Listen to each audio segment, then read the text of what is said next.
В то время как население Чеченской Республики сидит дома в режиме самоизоляции, многим кажется, что жизнь остановилась. В республике полным ходом, не останавливаясь ни на один день, осуществляется работа в рамках национальных проектов. Так идет ремонт автодороги по улице Докшукаева в Старопромысловском районе столицы, осуществляемый в рамках национального проекта «Безопасные и качественные автомобильные дороги». Сейчас на данный момент производится укладка верхнего слоя покрытия.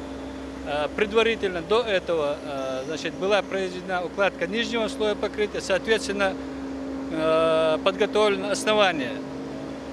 Протяженность данной дороги составляет 2 километра 220 метров, при ширине покрытия 6 метров. Жители домов, расположенных по улице Докшукаева, не могут скрыть своей радости, ведь новая дорога – это совершенно другое качество жизни.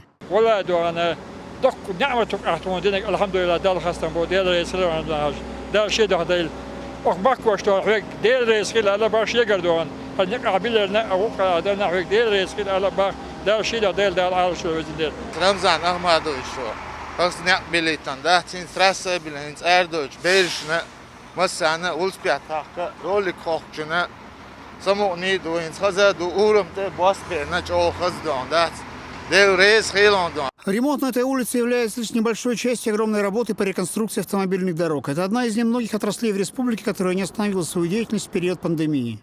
У нас в этом году должны быть отремонтированы, асфальтированы 42 улицы, 42 дороги.